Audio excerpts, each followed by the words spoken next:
에베소서 5장 25절 그리고 28절 두 구절인데 다 찾았으면 제가 대신해서 읽어드리도록 하겠습니다. 남편들아 너희 아내 사랑하기를 그리스도께서 또한 교회를 사랑하사 교회를 위해 자신을 주신 것 같이 하라. 28절 말씀, 이와 같이 남자들도 자기 아내를 자기 몸같이 사랑해야만 하나니 자기 아내를 사랑하는 자는 자기를 사랑하느니라. 아멘. 지난 시간에 하나님을 기쁘게 하는 아내에 대해서 여러분께 말씀드렸습니다. 하나님은 우리가 행복하도록 우리에게 명령과 법규들을 주셔서 그 명령과 법규를 지키도록 했다는 것을 말씀드렸어요. 그래서 하나님께서 아내들에게 너희 남편에게 복종하기를 주께 하듯 하라고 명령을 하셨는데 바로 그 명령은 아내들을 위한 것이라고 말씀드렸고 아내들의 행복을 위한 것이라고 말씀드렸습니다. 그래서 제가 복종에 대한 개념 또 권위에 대한 개념을 오늘날 왜곡되어져 있는 그런 잘못된 개념으로부터 여러분들을 좀 도와서 성경에서 말하고 있는 의미가 어떤 건지를 설명해 드렸어요. 하나님께서 아내들에게 명령했던 것은 아내들의 행복을 위한 것입니다. 그리고 동시에 그 부분이 남편에게 있어서 가장 필요한 부분이기 때문에 하나님이 명령을 하셨어요. 남편에게 가장 필요한 것이 뭐라고요? 바로 아내의 지지와 순종과 따라줌이에요. 그것이 이 세상 모든 남편에게 절대적으로 필요한 것입니다. 하나님은 그걸 아셨기 때문에 아내에게 그 명령을 주셨어요. 그래서 첫 번째는 아내가 하나님의 말씀에 따라 행복해지도록, 그리고 두 번째는 아내가 그 말씀에 순종할 때 남편의 절대적인 필요를 공급하고 채울 수 있도록. 자, 이제 그 하나님께서 오늘 남편들에게 명령하십니다. 뭐라고 명령하셨어요? 남편들아 너희 아내 사랑하기를 그리스도께서 또한 교회를 사랑하사 교회를 위해 자신을 주신 것 같이 하라. 그러면 이 명령도 누구를 위한 명령이에요? 남편들을 위한 명령.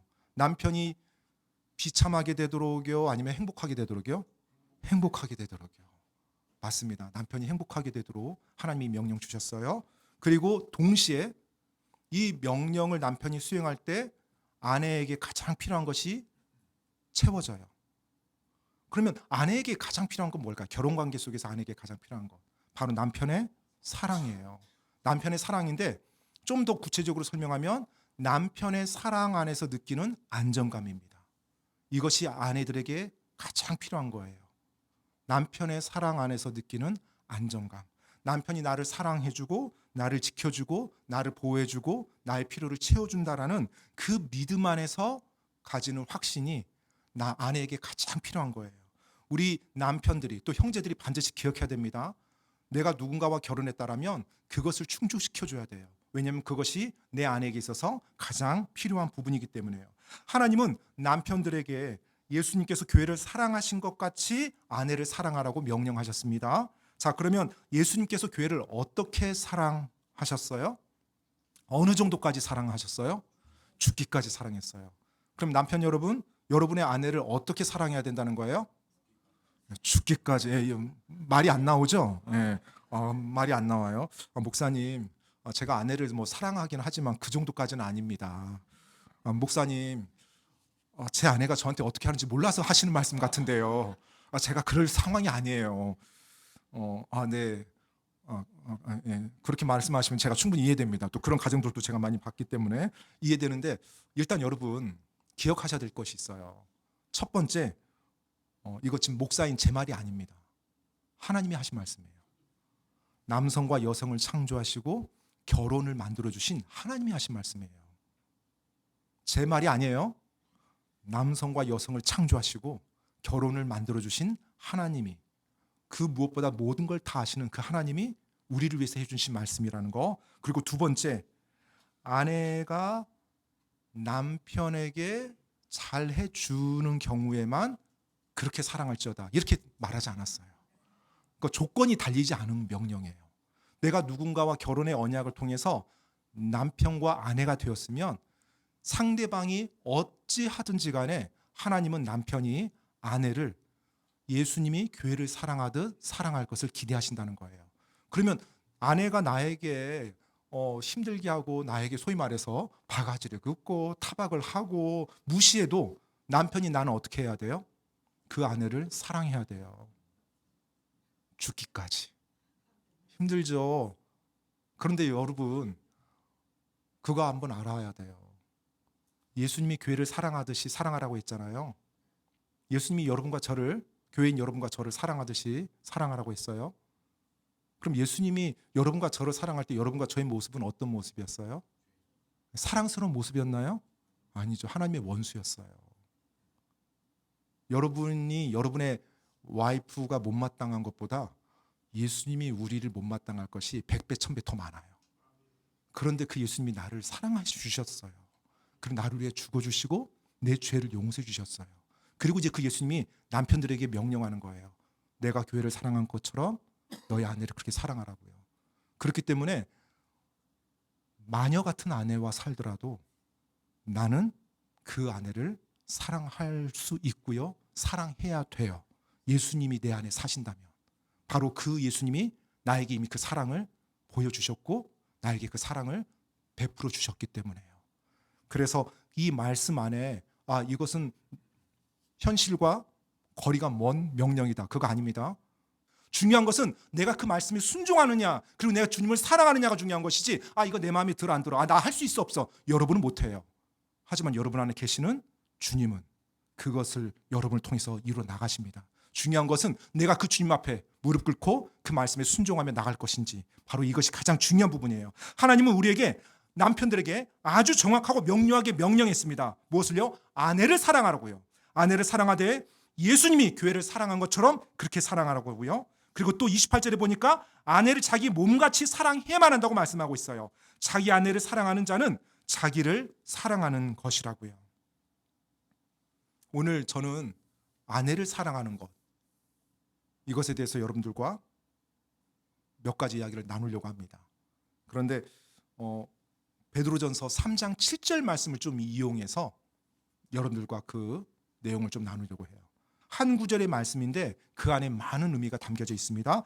남편들아, 이와 같이 너희도 지식에 따라 그들과 동거하고 아내를 더 약한 그릇이요 또 생명의 은혜를 함께 상속받을 자로 여기고 존중하라. 그래야 너희 기도가 방해를 받지 아니하리라. 아멘.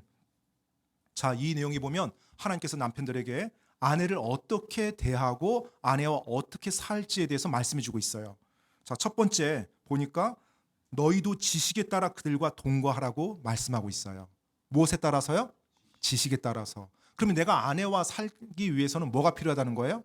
지식이 필요하다는 거예요. 어떤 지식일까요? 상식적으로 보면 바로 남성과 여성, 결혼에 대한 지식이 필요해요. 결혼이라는 것이 무엇인지. 그리고 또 하나 중요한 것은 아내에 대한 지식이 필요해요. 왜요? 내가 아내랑 살기 때문에 그래요.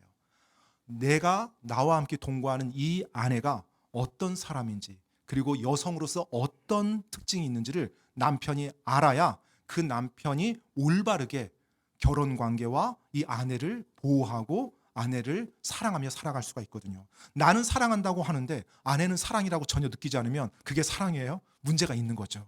그래서 아내에 대한 지식이 필요합니다. 첫 번째, 결혼에 대한 지식인데요. 결혼이라고 하면 하나님께서 남성과 여성을 창조하시고 남편의 역할을 허락하며 결혼관계를 허락해 주셨어요. 자, 지난 첫 번째 시간에서 제가 말씀드렸습니다. 결혼이라는 것은 하나님이 제정하신 것으로 한 남자와 한 여자가 사랑의 언약으로 평생 동안 하나가 되어 열매를 맺어가는 관계라고 말씀드렸습니다. 하나님은 결혼이라는 것을 통해서 남편을 머리로 세우셨어요. 이것을 먼저 정확히 아셔야 됩니다. 남편을 머리로 세우셨어요. 이 지식이 없이 결혼관계에 들어갔을 때 남편들이 자기의 역할과 기능이 뭔지도 모르고 완전히 엉망으로 행하게 됩니다. 하나님께서 남편을 결혼에서의 머리로 세우셨어요. 그 말인즉은 남편에게 영적 리더십을 허락했다는 거예요. 그러면 남편은 이제 어떻게 해야 돼요? 결혼관계 속에서 영적 리더십을 발휘하며 살아가야 됩니다. 여러분, 영적 리더십이라는 건 뭡니까?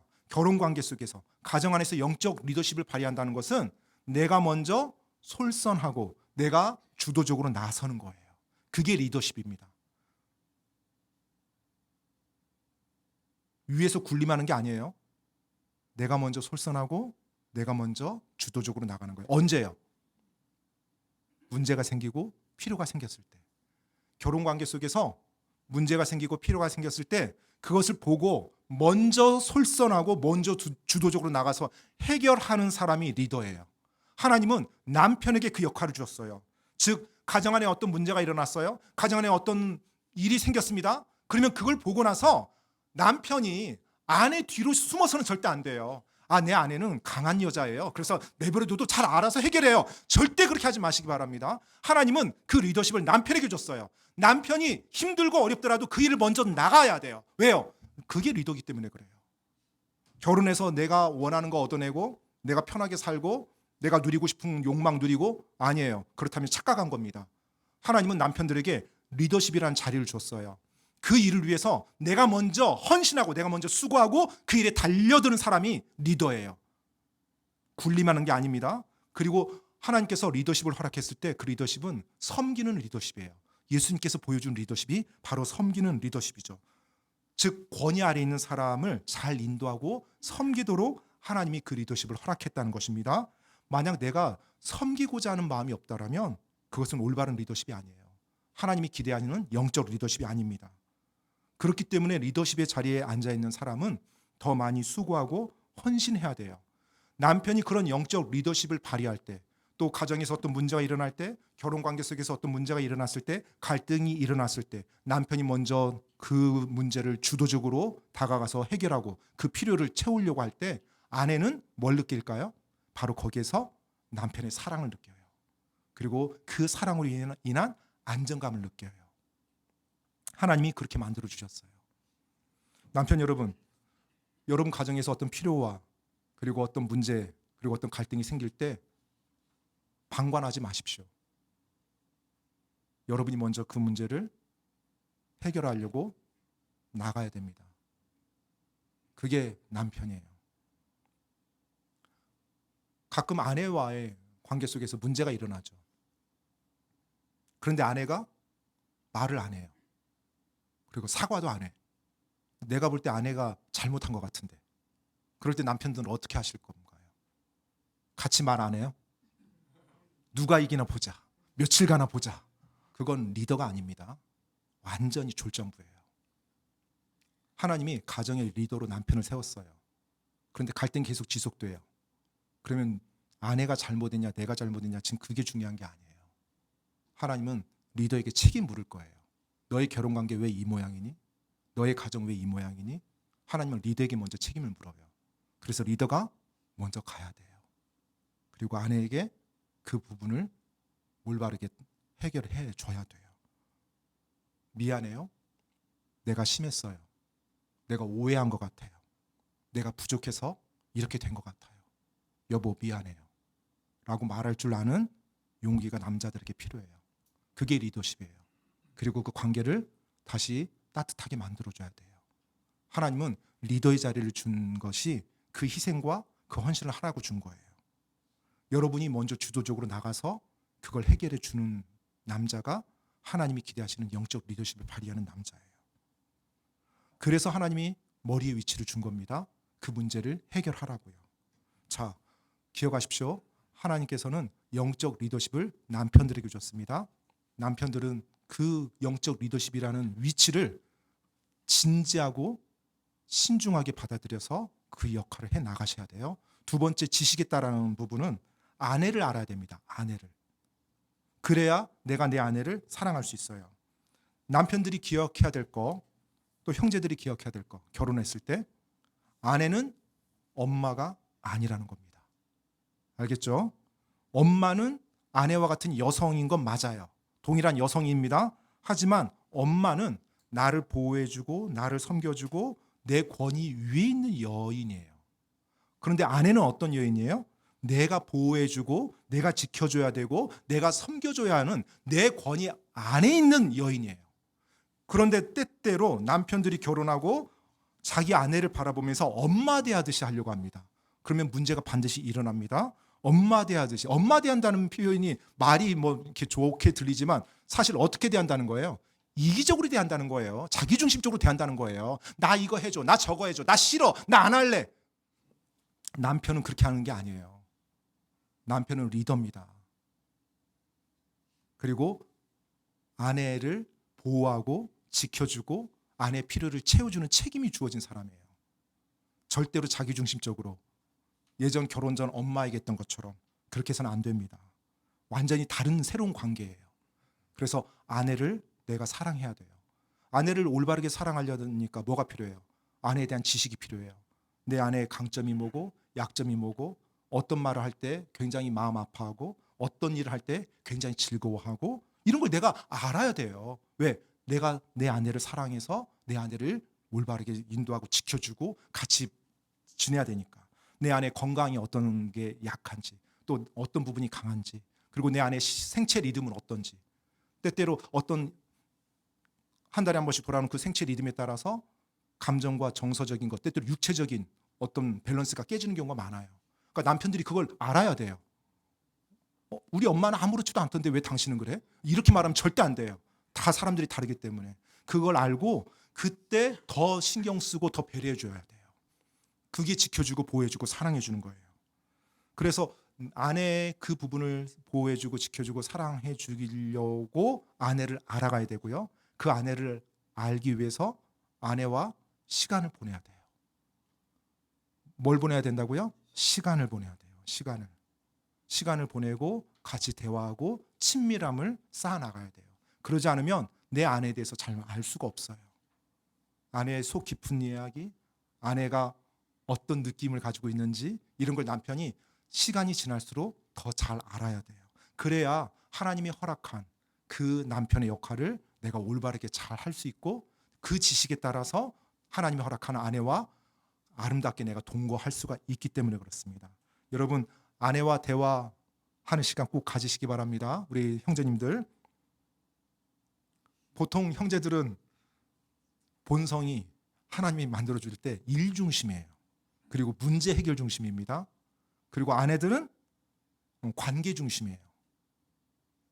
관계 중심. 그리고 공감과 이렇게 서로 친밀함을 위해서 대화를 하고 싶어 해요. 그러다 보니 결혼하고 나면 항상 어떤 대화에 문제가 일어납니다. 남편들은 대화를 짧게 하길 원해요. 효율적인 대화, 그리고 문제 해결을 위한 대화.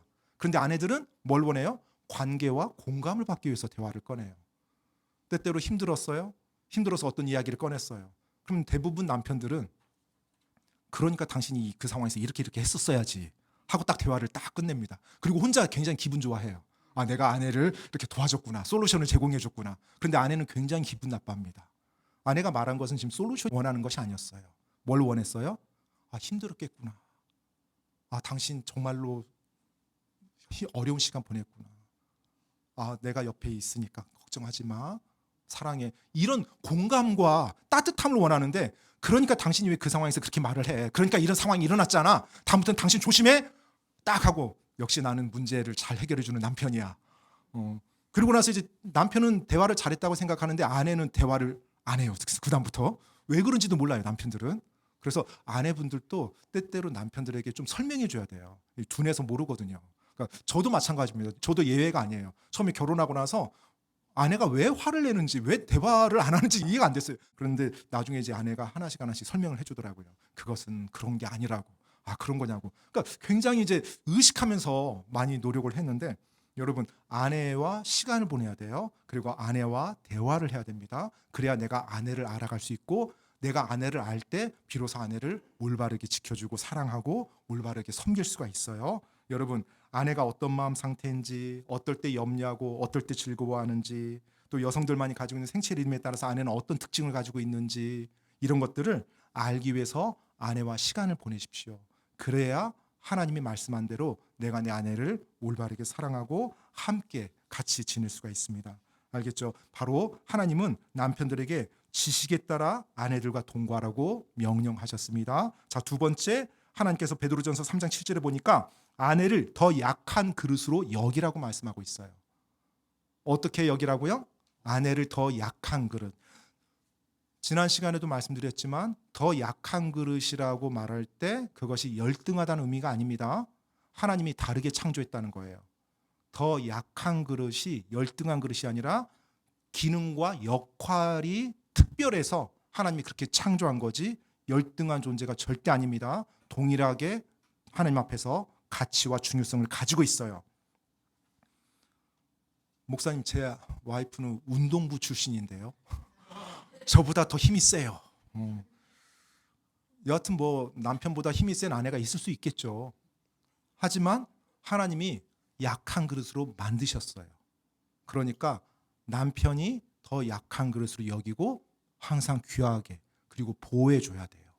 정서적으로 그리고 육체적으로. 알겠죠?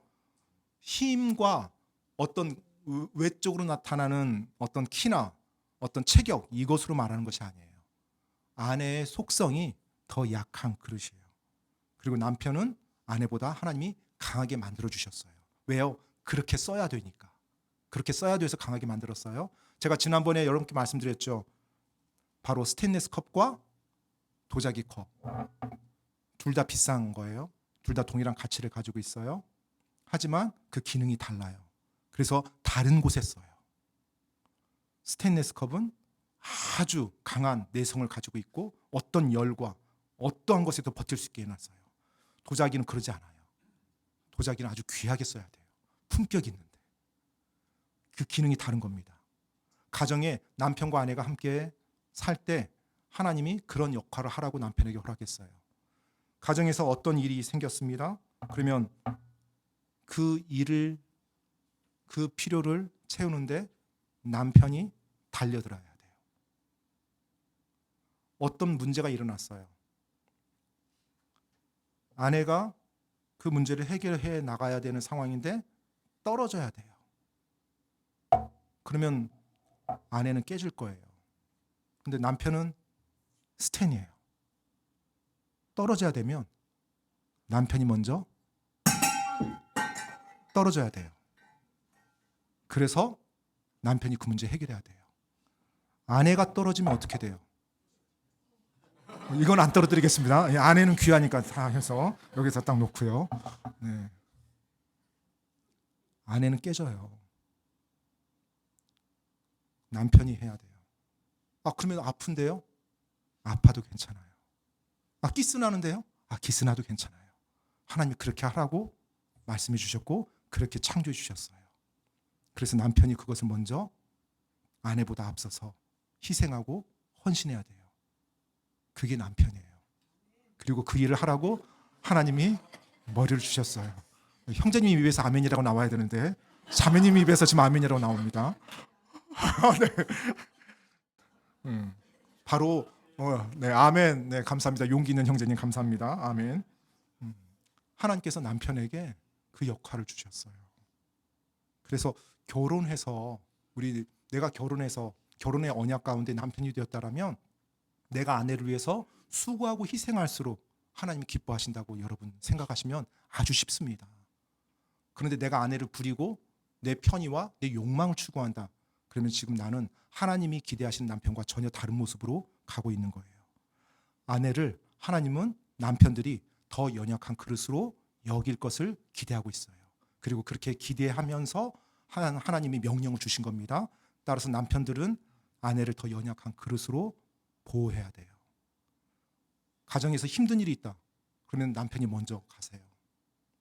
아내가 어떤 것 때문에 힘들어해요.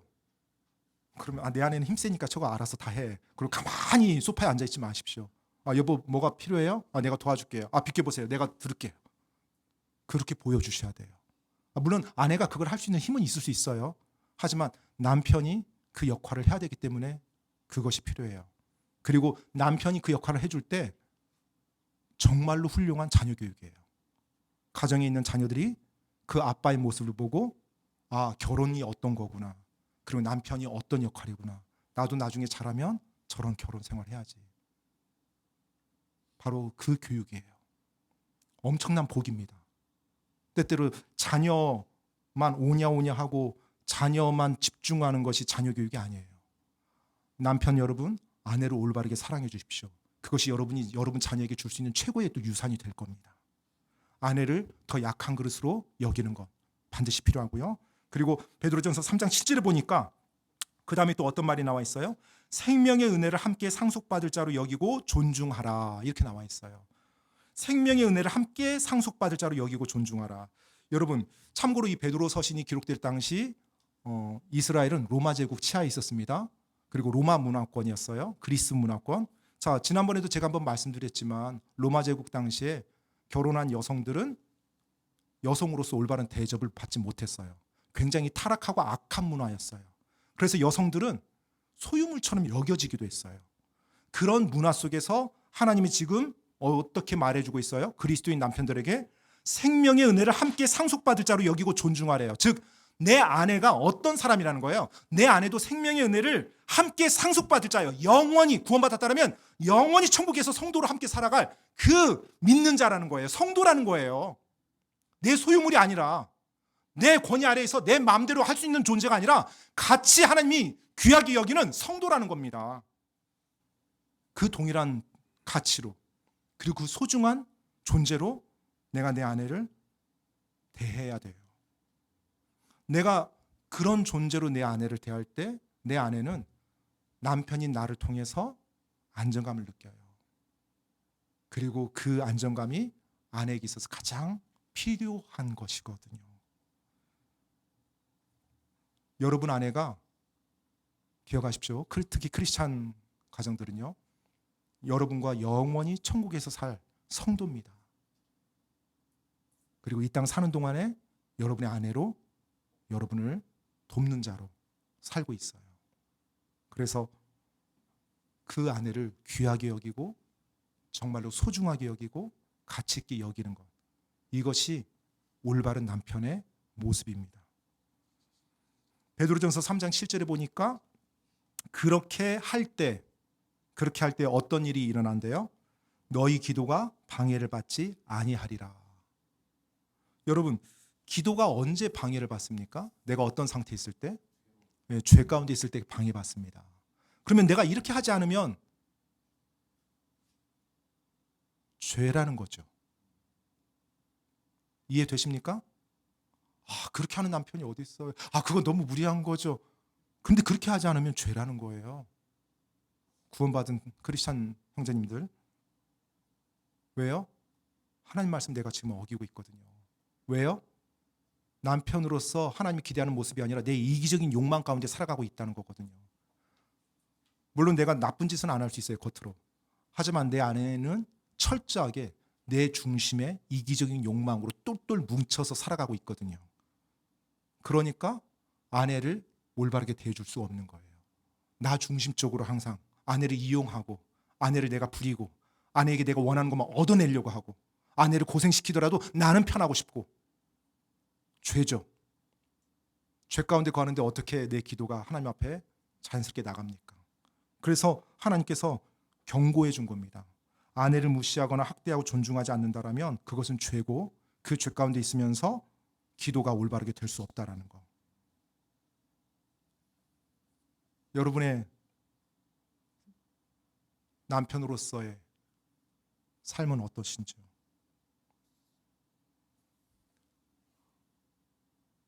혹시 이런 생각해 본 적 있습니까? 이 아내만 없으면 내 인생이 더 행복해질 텐데. 네, 그런 생각이 없었기를 바랍니다. 그런데 여러분, 혹시라도 그런 유혹이 든다라면 한번 이렇게 생각해 보세요. 결혼하셨잖아요. 그리고 아내가 아직 옆에 있으니까 그런 생각을 했겠죠. 옆에 있잖아요. 이 아내를 예수님이 교회를 사랑하듯 내가 사랑하지 않아서 지금 내가 이렇게 힘들게 살고 있는 건 아닌지, 내 안에 내 결혼 관계에 기쁨도 없고 만족도 없는 삶이 내가 내 아내를 예수님의 교회를 사랑하듯 사랑하지 않아서 지금 이 모양이 된 건 아닌지 한번 돌아보시기 바랍니다. 아내도 물론 100% 의는 아니니까요. 죄성을 가지고 있으니까 어떤 문제나 흠이 있겠죠, 당연히. 그런데 남편인 나도 역시 마찬가지예요. 그렇다면 내 입장에서는 아내가 어떻게 바뀌어야 된다, 어떻게 해야 된다, 이걸 탓하기 이전에 내가 먼저 주님이 나에게 명령하신 대로 예수님이 교회를 사랑하듯, 그렇게 죽기까지 사랑하듯 내 아내를 사랑하고 있는지, 이걸 먼저 내 자신에게 물어야 됩니다. 그리고 그렇게 주님을 의지하고 주님의 말씀에 순종하며 나가겠다고 결단하며 한 걸음 한 걸음 나갈 때 주님이 내 안에서 일을 이루어 가세요. 그리고 주님이 기대하시는 그 결혼의 관계를 나에게 허락합니다. 아내가 바뀐다고요? 바뀔 수도 있고 안 바뀔 수도 있어요. 하지만 한 가지 확실한 거, 남편인 여러분이 예수님의 모습으로 닮아가요. 그리고 그 안에서 하나님이 허락한 놀라운 복들을 누릴 겁니다. 이제까지 경험해 보지 못했던 그런 여러 가지 감정들, 그리고 감동들, 감격들을 남편들이 느낄 거예요. 그래서 하나님이 그렇게 살라고 말씀하신 겁니다. 오늘날 사탄은 하나님을 대적해서 하나님이 만들어주시고 제정해 주신 아름다운 결혼을 파괴하려고 별의별 짓을 다 합니다. 완전히 융단 폭격을 가해요. 특히 크리스찬들 가정에 대해서요. 이 세상의 타락한 문화, 부도덕함, 그리고 그릇된 가치와 사상들을 그리스도인들 가정 안에도 심어놓습니다. 그리고 그 가정들이 하나님의 말씀이 아니라 그런 것들에 휩쓸려서 결혼관계가 무너지고 가정이 무너지도록요. 여러분, 우리 안에 계신 주님은, 구원받으신 크리스찬 여러분, 우리 안에 계신 주님은 그 사탄보다 훨씬 강하신 분이고 훨씬 능력 있는 분입니다. 내가 그분을 의지하고 그분의 말씀에 순종하면서 갈 때 하나님께서 나를 통해서 승리하는 결혼 생활을 허락할 거고 승리하는 아름다운 가정 만들게 하실 거예요. 바로 그 말씀에 여러분 순종하면 나갈 자신이 있냐, 그 결단이 있냐가 더 중요한 거예요. 바로 그 주님을 의지함으로 여러분의 결혼 관계가 아름답게 주님이 원래 의도하셨던 그 친밀한 관계로 이루어지길 원합니다. 내 힘으로는 할 수 없지만 내 안에 계시는 성령님을 통해 우리는 그 일을 이뤄 나갈 수가 있어요. 우리 형제님들, 오늘 말씀 속에 결단하지 않겠습니까? 뭘요? 내 안에 사랑하겠다고요. 사랑하는데요, 죽기까지요. 예수님이 교회를 사랑하셨던 것처럼. 그러면 그 안에 어떤 것도 내가 다 품어줄 수 있을 거예요. 내가 죽기까지 사랑하는데 뭘 못 품어줍니까? 뭐가 귀찮다고 짜증을 냅니까? 내가 죽기까지 사랑할 대상인데. 하나님이 여러분이 이 땅 살아갈 때 죽기까지 사랑하라고 명령한 한 여인이 있다라면 그건 바로 여러분 옆에 있는 아내입니다. 여러분 옆에 있는 아내를 죽기까지 사랑하는 건 하나님 명령에 순종하는 거예요. 그리고 하나님이 기뻐하는 거고요. 여러분 아내에게 그렇게 대하겠다고 결단하지 않겠습니까?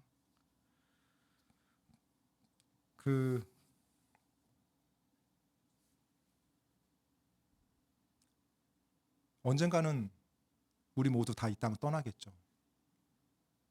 영원히 살 사람 없겠죠. 예수님이 더디 오신다라면 우리 모두가 다 이 땅을 떠날 겁니다. 그리고 구원받은 가정이라면 천국에 가서 살겠죠. 천국에 누구도 있어요? 내 아내도 있어요. 그런데 천국에서는 더 이상 결혼관계가 유지가 되지 않기 때문에 내 아내도 주님을 섬기는 사랑하는 성도로, 영원한 성도로 있을 겁니다. 주님을 섬기는 성도로 이 땅에서 아내로 살았던 그 성도를 만날 때 남편 여러분은 어떤 말 듣고 싶습니까? 어떤 느낌으로 만날 것 같아요? 민망합니까? 하도 힘들게 해서? 아니면 만났을 때 너무나 감사하고 감동이 오겠습니까?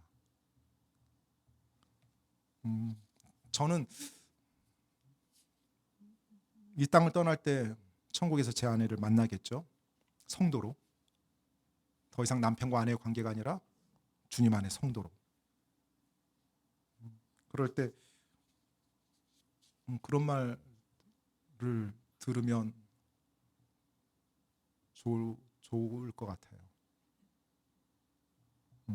당신이 내 남편이어서 감사했어요. 그리고 당신과 함께한 시간들로 인해서 하나님을 찬양합니다. 그 말 들으면 더 원이 없을 것 같아요. 그리고 내가 하나님 말씀대로 올바르게 살았다라는 그 칭찬을 나에게 해주는 것이기 때문에 더 이상 원이 없을 것 같아요. 정말로 살만한 가치 있는 삶 아닌가요? 우리 형제님들, 내가 이 땅 살면서 돈 얼마 모으고 내가 어디 지위까지 오르고 내가 어떤 업적을 이루고, 물론 그 자체를 무조건 나쁘다고 말할 수는 없죠. 올바른 목적을 가지고 한다라면. 그런데 하나님은 여러분이 돈 얼마 모으고 어떤 지위까지 오르고 어떤 업적 이루고 이걸로 여러분 평가하지 않으세요. 그걸 명령으로 준 적도 없고요. 세상은 그걸 보고 놀라겠지만 하나님은 여러분에게 여러분 안에 사랑하라고 명령해 주셨어요. 여러분이 아무리 세상의 모든 것을 이뤘다 할지라도 여러분 아내를 여러분이 사랑하지 않고 여러분 아내를 여러분이 오히려 죄를 범한다라면 여러분이 이 세상에서 쌓은 그 모든 것은 다 하나님 앞에서 의미 없이 무너지는 것들일 것입니다. 내 아내를 예수님이 교회를 사랑하듯 사랑하는 것. 주님, 제가 그렇게 살았습니다. 그럴 때 하나님께서 남편이었던 여러분들에게 잘하였도다 착하고 신실한 종아라고 칭찬할 거예요. 그것을 여러분의 삶의 목표로 삼아 보십시오. 그러면 나머지 것들은 여러분이 할 수 있는 대로 하나님이 허락할 겁니다. 하나님이 명령한 그 명령이 우리 형제님들, 우리 남편 여러분들, 여러분의 삶의 목적이 되길 바라고요. 그걸 살 때 그것을 가치 있게 볼 줄 알고 예수님을 닮아가는 우리 형제님들이 되길 간절히 바랍니다. 여러분이 그렇게 나갈 때 여러분의 결혼 관계가 회복될 거고요. 그리고 여러분의 가정이 회복될 거고요. 여러분의 교회와 이 나라가 회복될 겁니다. 거기서부터 시작이에요. 남편 여러분들, 하나님의 말씀 붙들고 일어서지 않겠습니까? 일어서는 남편들이 있기를 원합니다. 기도하고 마치겠습니다.